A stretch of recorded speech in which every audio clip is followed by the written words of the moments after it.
Bonsoir les petits amis. Vous êtes là? Je suis là pour une copine. Elle n'arrive pas à lire le code du travail français. Elle m'a dit que c'était un peu long et chiant. Vous me connaissez, hein? J'ai le gosse sur la main. Je l'ai enterré dans une petite boîte avec le code du travail. Ta gueule, Myriam! C'est sûr qu'avec le baillon, tu peux plus lire de conneries, hein? Myriam, elle connerie? Elle vous a plu ma petite séquence jardinage? Bon, on arrête de déconner. C'est parti pour les trucs du mois de mars.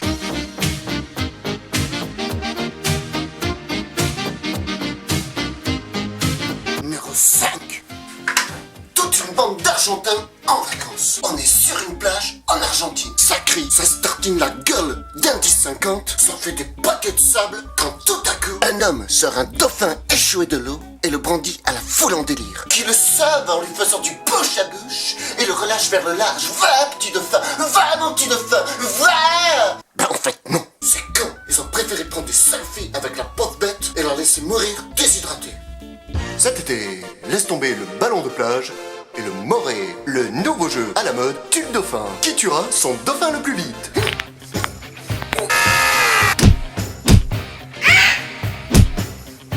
Une autre version est sortie un peu après. Comme quoi, le dauphin était déjà mort avant.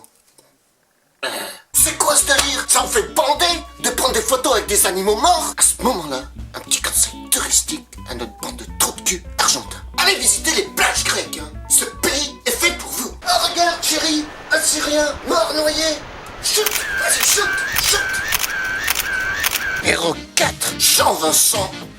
Placé. Comme il est mignon notre ancien vert, démissionnaire, devenu ministre depuis peu. C'est vrai que Jean-Vincent, ça fait un petit moment qu'il va être ministre. Et il a su faire preuve de patience et de discrétion pour arriver à ses fins. Je vais être ministre. Ministre. Je vais être ministre.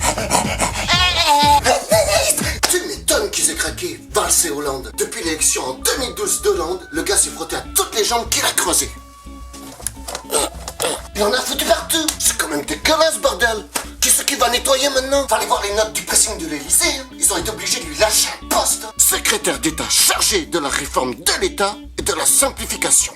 C'est simple. Et bien sûr, le mec, depuis, il se lâche. 1 145 535 à l'instant, hein, c'est le compteur qui tourne, celui de la pétition. Le gouvernement peut-il rester sourd à cet appel, Jean-Vincent Placé? Alors déjà, ce ne sont pas les réseaux sociaux qui font la loi de la République. Hein, Plus d'1 million quand même. Bah non, c'est ton gouvernement qui fait les lois. Tu sais, la bande de pimpins dont tu fais partie. Et juste parce que Hollande voulait éclater ce qui restait des Verts. C'est pour ça qu'ils t'ont pris toi et les deux autres greluches, Pompelop et Costa Rica. Oh, vous pensiez que c'était pour vos compétences? Comme c'est touchant. Puis rappelle-moi le score de ton premier ministre au primaire socialo de 2012. 5e, 5,63% des votants. Bah dis donc, on est bien en démocratie pour voter les lois là. Est-ce que dans ce pays, à chaque fois qu'on est mécontent, on peut éviter de hurler, de jeter l'opprobre? Mais il va s'arrêter là, bordel! J'ai cité souvent Jean-Pierre Raffarin, Jean-Louis Borloo, Nathalie Kosciusko-Morizet, Frédéric Lefebvre. Moi, je vois que ce sont des gens qui,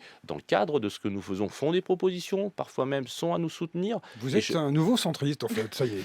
Bah, je vais vous dire la vérité, je crois que j'ai toujours été, mais peut-être moins assumé. Ok, il est tout niqué à l'intérieur. Ça doit être une espèce de bouillie blanche dégueulasse. Tu sais, comme dans Bishop, dans Alien 2.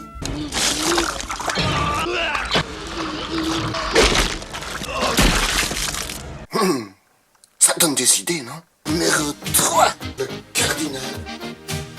Barbare, notre copain cardinal, aurait couvert 2-3 prêtres pédophiles. Le genre de grosse merde en soutane qui aime bien faire des câlins aux jeunes scouts de moins de 15 ans. Et ouais, nous, on n'est pas des balances.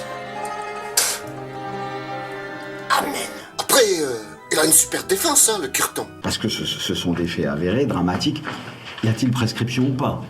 Prescription juridique, peut-être, le droit va le dire. La majorité des faits, grâce à Dieu, sont prescrits. C'est clair qu'il y a prescription. On est en 2016, non? Tu vas pas me dire que les mecs, ils ont encore mal au cul 15 ans après, hein? Puisque, grâce à Dieu, toute l'église s'en cogne. Allons-y gaiement, hein. Je suis sûr que vous avez 2-3 idées sur le sujet, hein. Toi aussi, tu n'en peux plus de voir des vieux qui bavent au premier rang de ton église. Tu ne préférais pas des jeunes têtes blondes bien obéissants? Pire tes hosties et prends des M&M's. Jette ton vin de messe et prends du Coca-Cola. Et surtout, change de musique. Nous allons prendre le missel, page 18. Sapé comme jamais. Évangile selon Maître Gims. Après moi. Sapé comme jamais. ça pue comme jamais. Allez, vas-y, bouge ton boule.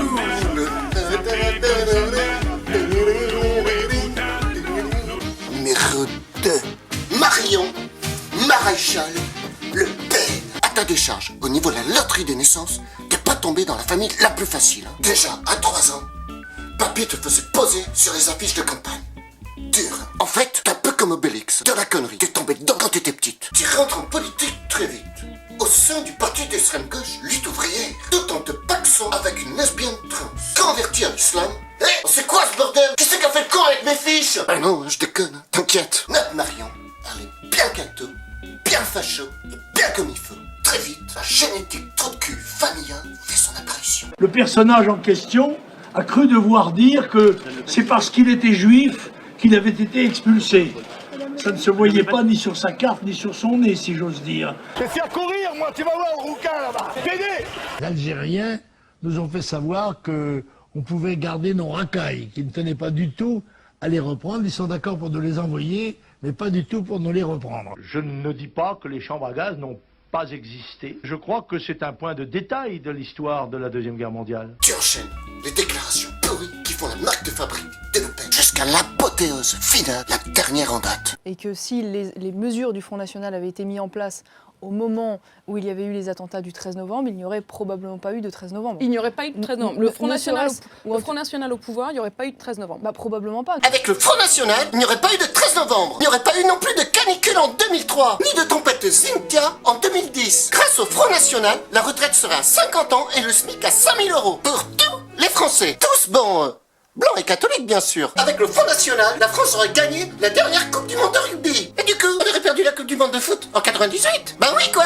Il aurait manqué une bonne partie de l'équipe, hein. Si tu vois ce que je veux dire. J'y pense. Yannick Noah, Roland Garros et Teddy Riner. Le sport n'est pas compatible avec le Front National, hein. Avec le Front National, il n'y aura plus de sport. Numéro 1.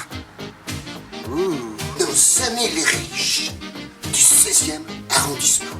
La mairie de Paris installe des centres d'hébergement pour les SDF dans la capitale. 80 centres au total. 9000 places. Le so chic 16e arrondissement, n'en possédant aucun, se devait aussi de participer à l'effort collectif. Non, donc, la mairie de Paris a donné son feu vert pour construire un de ses centres dans le 16e arrondissement pour accueillir 200 SDF. Quelle bonne idée! Le bourgeois gentilhomme du 16e sait recevoir. Son éducation raffinée n'a d'égal que son humanisme sans frontières. Fuck off. Et allez bien vous faire enculer, les pauvres. J'exagère, tu crois? Terrain est inconstructible, salope! Une véritable gangrène, un chantre, et on va exporter Calais dans le bois de Boulogne. Grand sac caca! Vous redoutez qu'il y ait des violeurs parmi ces gens. Il peut y en avoir. À mort les pauvres, les migrants, les SDF. Brosse à caca. Mais que faites-vous, Jean-Rod? Je manifeste, Manu. C'est un lingot, Jean-Rod. Un lingot. Mais non. Ah mais si, on a tellement plein la cave. À mort les pauvres. Mes petits amis, avant de se quitter, une petite pensée pour les victimes des attentats en Belgique. Pourquoi la Belgique? Le pays de la frite et de la bière. Le paradis, quoi. Trop de cul d'honneur à tous ces enculés d'extrémistes. Alors, gardez le sourire et à très vite dans l'amour et la paix. Hé, fais pas ta mauvaise fille, hein. Tu finis de lire le code du travail et après tu pourras ressortir, hein.